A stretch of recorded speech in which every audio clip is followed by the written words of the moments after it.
నిజం చెప్పులేసుకునే లోపు అబద్ధం ఊరంతా చుట్టొస్తుందంటారు. వాస్తవంగా మధ్యన ఓవైసీ సృష్టించినటువంటి ఒక అబద్ధం ఏంటంటే ఇండియా గేట్ దగ్గరన ముస్లింలే అసలు ఈ దేశానికి సంబంధించి పోరాడారు, సైనికులు వాళ్ళ పేర్లు తీసేస్తున్నారు, అసలు మొత్తం దాని గురించి ఇండియా గేట్ దగ్గర ఉందని. కానీ అసలు వాస్తవాన్ని ఆయన దాచేస్తున్నాడు, అబద్ధాలని తీసుకొస్తున్న నేపథ్యంలో ఉత్తిష్ట భారత వాళ్ళు దానికి వివరణ ఇచ్చారు. ఇండియా గేట్ అనేది మొదటి ప్రపంచ యుద్ధం మరియు మూడవ ఆఫ్ఘన్ యుద్ధంలో బ్రిటిష్ వారి కోసం పోరాడుతూ ప్రాణాలు కోల్పోయిన బ్రిటిష్ ఇండియన్ ఆర్మీకి చెందిన సైనికులను స్మరించుకునే యుద్ధ స్మారక చిహ్నం.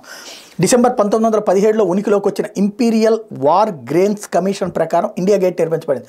మొదటి ప్రపంచ యుద్ధంలో మరణించిన సైనికులకు యుద్ధ సమాధులు మరియు స్మారక చిహ్నాలు నిర్మించడానికి కమిషన్ ఏర్పాటు చేయబడింది. 1960 నుండి గ్రేన్స్ కమిషన్ మరియు రెండో ప్రపంచ యుద్ధంలో ప్రాణాలు కోల్పోయిన కామన్వెల్త్ సైనికుల స్మారకానికి కూడా బాధ్యత వహిస్తుంది. స్మారక చిహ్నంలో వాయువ్య సరిహద్దు మరియు మూడవ ఆఫ్ఘన్ యుద్ధంలో జరిగిన ఆపరేషన్లో ప్రాణాలు కోల్పోయిన 13,216 మంది సైనికుల పేర్లు ఉన్నాయి. దాని గోడల వెంట చెక్కబడ్డాయి. వాస్తవానికి ఆల్ ఇండియా వార్ మెమోరియల్ అని పిలువబడే ఇండియా గేట్ పునాది రాయి ఫిబ్రవరి 10, 1921 వేయబడింది. ఫిబ్రవరి 2, 1931 ప్రారంభించబడింది. ఇండియా గేట్ ప్రారంభించబడిన 16 సంవత్సరాల తర్వాత ఆగస్టు 15, 1947 భారతదేశానికి స్వతంత్రం వచ్చింది. స్మారక చిహ్నంపై స్వతంత్ర సమరయోధుల పేర్లను లిఖించలేదు. సిడబ్ల్యూజీసీ వెబ్సైట్ ప్రకారం సైనిక ర్యాంక్ ఇక్కడ కీలకమైనటువంటిది.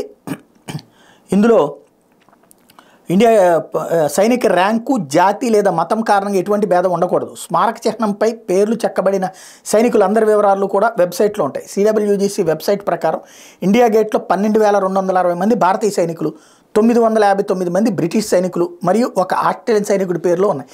ఇండియా గేట్పై 61,395 మంది ముస్లిం స్వతంత్ర సమరయోధుల పేర్లు చెక్కబడి ఉన్నాయన్న వాదన తప్పు. అవి వర్దిక్ టైమ్స్ ఫ్యాక్ట్ చెక్ తేల్చింది. మొదటి ప్రపంచ యుద్ధం మరియు మూడవ ఆఫ్ఘన్ యుద్ధంలో ప్రాణాలు కోల్పోయిన బ్రిటిష్ ఇండియాకి చెందిన 13,216 మంది సైనికుల పేర్లు మాత్రమే ఇండియా గేట్ పైన చెక్కున్న ఇదే నిజం.